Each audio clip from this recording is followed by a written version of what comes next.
आप देख रहे हैं समाचार एजेंसी ऑफ इंडिया में साइन न्यूज। बारिश के माह में भाद्रपद का हिंदी मास आता है। भाद्रपद मास के शुक्ल पक्ष की चतुर्थी तिथि को गणेश चतुर्थी का पर्व मनाया जाता है।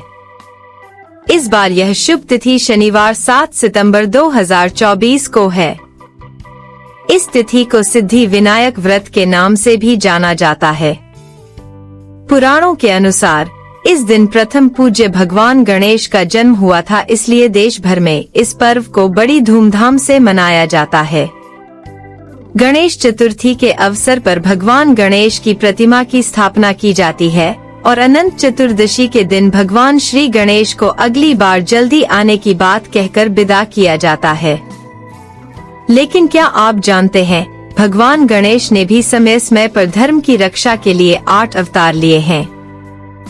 इन्हीं 8 अवतारों के कारण भगवान श्री गणेश को अष्टविनायक भी कहा गया है।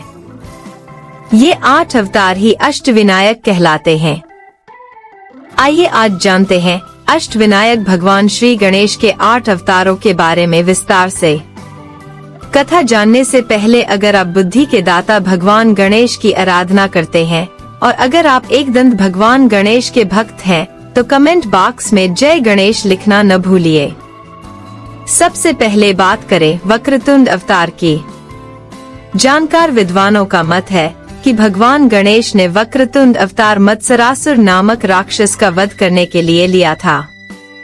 मत्सरासुर भगवान शिव का भक्त और उसने भगवान शिव से वरदान पा लिया था कि वह किसी भी योनि के प्राणी से नहीं डरेगा। मत्सरासुर के 2 पुत्र थे और दोनों ही बहुत अहंकारी एवं अत्याचारी थे। वरदान पाने के बाद मत्सरासुर ने शुक्राचार्य की आज्ञा से देवताओं को परेशान और प्रताड़ित करना आरंभ कर दिया। इस आतंक से मुक्ति के लिए भगवान गणेश ने वक्रतुंड अवतार लेकर मत्सरासुर को पराजित किया और उसके दोनों पुत्रों का संहार किया। अब आपको बताते हैं एकदंत अवतार के बारे में।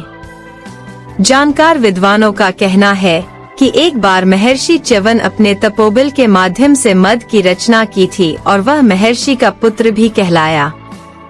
मद ने दैत्य गुरु शुक्राचार्य से दीक्षा लेकर देवताओं पर अत्याचार करने लगा।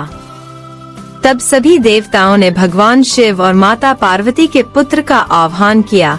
तब भगवान ने एकदंत के रूप में अवतार लिया। एकदंत भगवान ने मदासुर को युद्ध में पराजित कर दिया और देवताओं को अभय का वरदान दिया। महोदर अवतार की कथा कुछ इस प्रकार है। दैत्य गुरु शुक्राचार्य ने मोहासुर नामक एक राक्षस को अस्त्र शस्त्र की शिक्षा दीक्षा देकर देवताओं के विरुद्ध लड़ने के लिए तैयार किया। मोहासुर के अत्याचारों से परेशानी देवी देवताओं मिलकर भगवान गणेश का आह्वान किया। तब गणेश जी ने महोदर अवतार लिया। महोदर का अर्थ होता है बड़े पेट वाला। महोदर अपने मूषक पर सवार होकर मोहासुर से युद्ध करने पहुँचे। तभी मोहासुर ने बिना युद्ध किए महोदर अवतार को अपना इष्ट बना लिया। अब जानिए विकट अवतार के बारे में।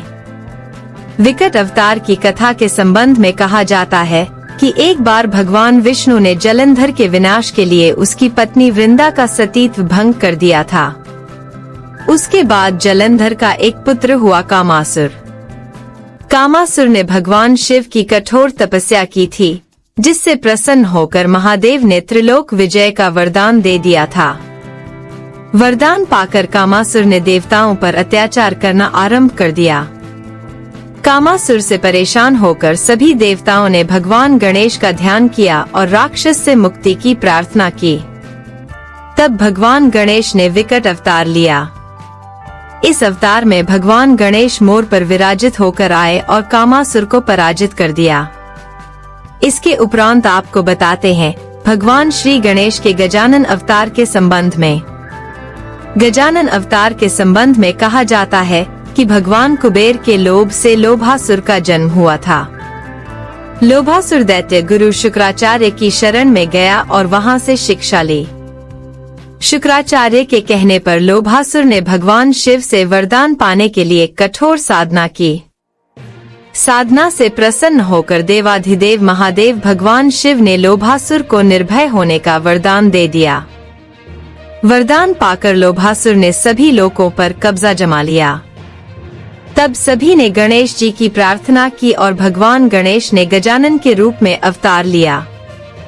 इसके बाद शुक्राचार्य की सलाह पर लोभासुर ने बिना युद्ध किए पराजय स्वीकार कर ली। आइए अब जानते हैं लंबोदर अवतार की कथा के संबंध में। एक बार क्रोधासुर नामक राक्षस ने सूर्य देव की तपस्या की।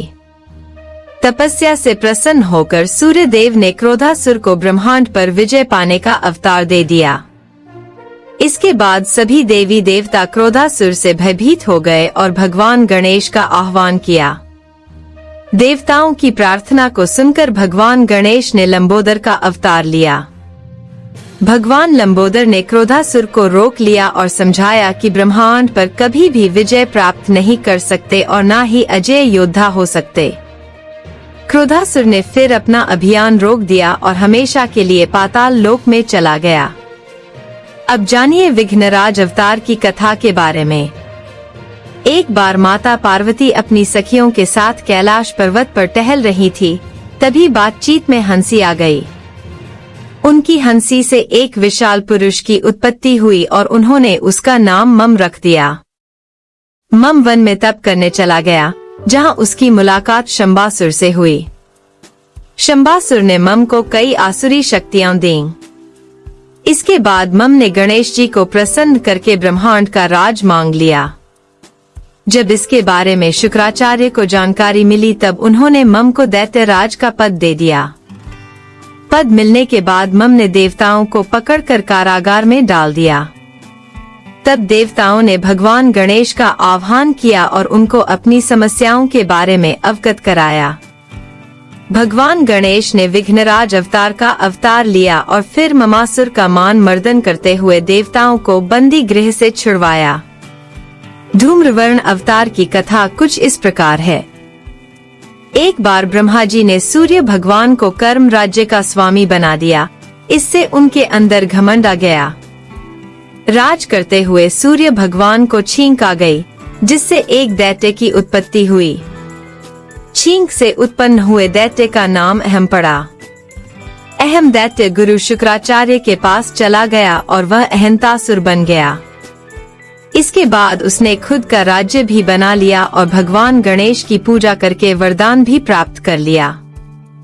वरदान पाकर अहंतासुर देवताओं पर अत्याचार करने लगा। तब सभी ने भगवान गणेश को आह्वान किया। देवताओं के आह्वान पर भगवान गणेश ने धूम्रवर्ण का अवतार लिया। धूम्रवर्ण का रंग धुएं जैसा था और वे काफी विकराल थे। उनके एक हाथ में भीषण पाश थे, जिसमें से भयंकर ज्वालाएं निकल रही थीं। धूम्रवर्ण ने अहंतासुर का अंत किया और देवताओं को राहत दी। अगर आप बुद्धि के दाता भगवान गणेश की आराधना करते हैं और अगर आप एकदंत भगवान गणेश के भक्त हैं, तो कमेंट बॉक्स में जय गणेश लिखना न भूलिए। यहाँ बताए गए उपाय, लाभ, सलाह और कथन आदि सिर्फ मान्यता और जानकारियों पर आधारित हैं। यहाँ यह बताना जरूरी है कि किसी भी मान्यता या जानकारी की समाचार एजेंसी ऑफ इंडिया के द्वारा पुष्टि नहीं की जाती है। यहाँ दी गई जानकारी में निहित जानकारी विभिन्न माध्यमों, ज्योतिषियों, पंचांग, प्रवचनों, मान्यताओं, धर्म ग्रंथों, दंतकथाओं, किंवदंतियों आदि से संग्रहित की गई हैं। आपसे अनुरोध है कि इस वीडियो या आलेख को अंतिम सत्य अथवा दावा न माने एवं अपने विवेक का उपयोग करें। समाचार एजेंसी ऑफ इंडिया पूरी तरह से अंधविश्वास के खिलाफ है।